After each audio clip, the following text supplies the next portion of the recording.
Hello, and welcome to this brief video about coping with grief.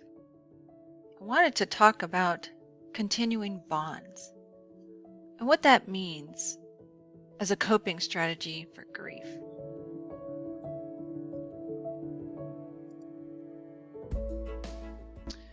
This is an example of continuing bonds. And yes, this is completely normal. For more information about continuing bonds and other grief strategies, I highly recommend this blog, What's Your Grief? They have excellent articles about this grief concept called continuing bonds. So let's talk a little bit about what it looks like. Continuing bonds is researched thoroughly by many people. There's a lot of doctoral dissertations about it that you can read. And what it means is it acknowledges that grief is ongoing. It never ends. So if someone says to you, "Why aren't you over it yet?" just remind them that grief is ongoing. Continuing bonds says that it's normal to stay connected with your loved one.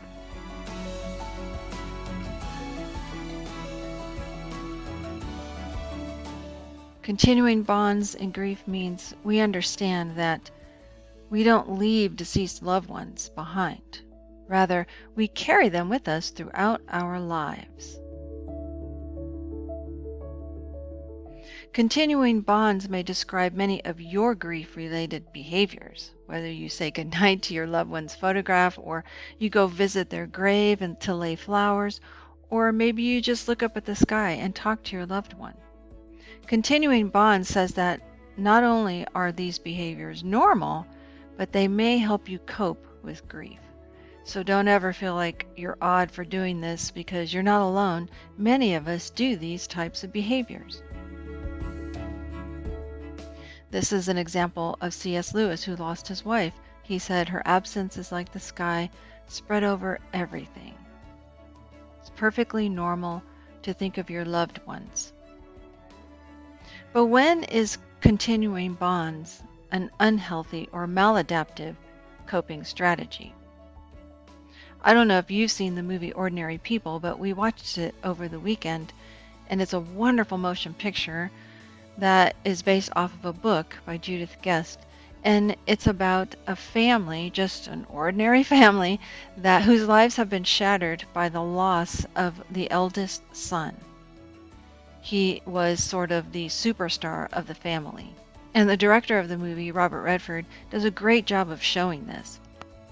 In a scene in the movie, we are taken inside the deceased brother's bedroom, and we see photographs of him everywhere, holding tennis rackets and winning swimming trophies and, skiing. And we see that he had an active life, and he was very strong athletically, and he had a lot of friends. He was very popular, and he was the star of the family. He died very young, probably 20 years old, and there were a lot of hopes for him to go on and excel at everything that he did. So his accidental traumatic death shattered this family. Now, his brother, pictured here, handled it difficultly. He was also involved in the boating accident and survived. And because of this, he had survivor's guilt and tried to kill himself. Now, the mother in the picture is portrayed by Mary Tyler Moore. In the film, she has continuing bonds with her deceased eldest son, in that she, even after a year after her boy's death, she has not packed up the bedroom. The deceased brother's bedroom remains exactly the same as the day he died. That is a continuing bonds coping strategy, but it's become unhealthy because in the movie, the mother is deep in denial.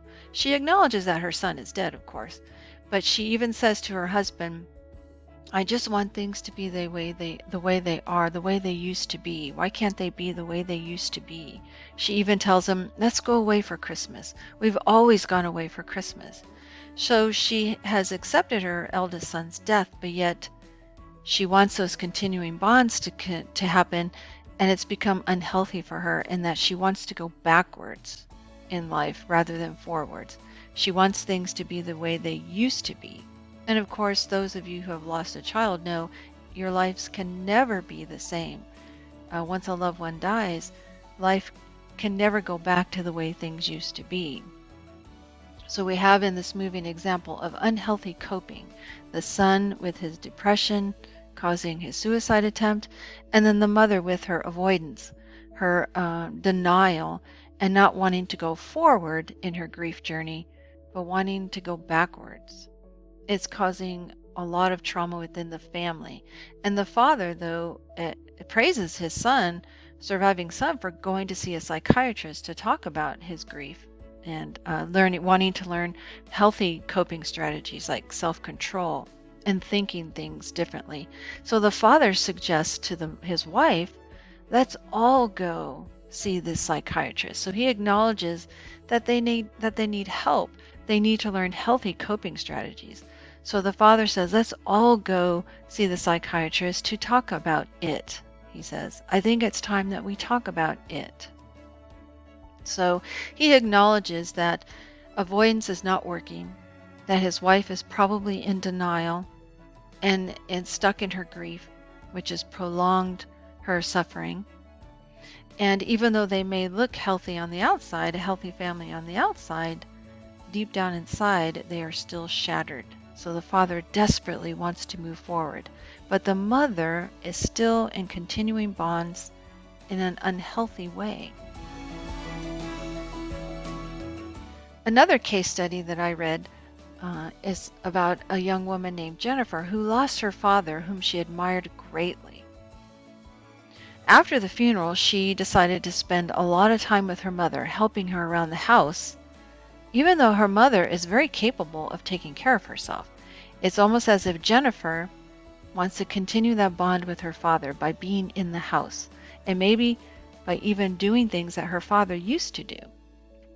Now, Jennifer's husband and small children understand Jennifer's need to be with her mom, but soon her absence from the home becomes a burden to them. 9 months later, Jennifer still continues to spend hours with her mother, running all her errands, cleaning her house, shopping, and cooking for her, even though her mother is more than capable of doing these things on her own. And her mother is socializing again and making friends and doing things outside the home. Her mother asked Jennifer to stop doing what she's doing and go home and spend time with her own husband and children. And Jennifer's husband has asked her to stop spending so much time at her mother's house because he needs her and the children need her at home. So Jennifer is stuck in continuing bonds. She wants to be in the house where her father was and kind of even take over his role in helping her mother. She's doing this as a way of memorializing her father as helping her father, but it's a coping strategy that has become unhealthy because she's not going forward in her grieving journey. She's stuck in her grief, and it's starting to affect her relationships with others. So what we want to do is move toward healthy coping strategies, a healthy lifestyle, a well-rounded lifestyle that helps you move forward in your grief journey. So continuing bonds can be perfectly normal and healthy, but if they start to become unhealthy, there is a better way of memorializing your loved one. You could get a memory box and store away treasures that remind you of your loved one that you can go back and look at from time to time, and even include your children in collecting these memories. Or if your loved one was the star athlete of the family and now he or she is gone, you can start a scholarship in their honor at their school. And every time an athlete is awarded the scholarship, you're memorializing your loved one. You can also start a foundation in their name as well. Or plant a tree, so as it grows, you and your loved ones can go visit the tree and memorialize your loved one. These are healthy ways to cope with their loss, but yet continue the bonds that you have with your loved one. So take Jennifer's case, for instance. She admired her father so she could make a decision to set goals for her life that mirror her father's goals and honor him by keeping those goals, by reaching them and accomplishing goals in his honor. And she can also think about what she loved about her father, his character traits, and then she can mirror those character traits in her own life. And in that way, she's continuing the bonds and memorializing her father through her actions, through her life. Or maybe there were projects around the home that her father didn't finish. She could finish them for him. Maybe refinish a table or a chair, or maybe redesign a room that he was going to do. All of these things you can do for your loved one to continue the bonds with them and also memorialize them in a healthy way. So continuing bonds are perfectly normal. It's a way of showing people that grief is ongoing, as long as it remains healthy. So take a step back and assess yourself.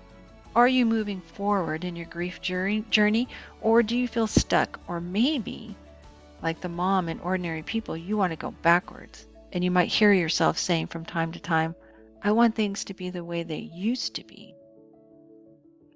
Remember, healthy coping begins with this. Slow down, keep calm, stay positive, breathe. That's a main one. And bring others into your journey. Talk to your loved ones about ways to memorialize your deceased loved one.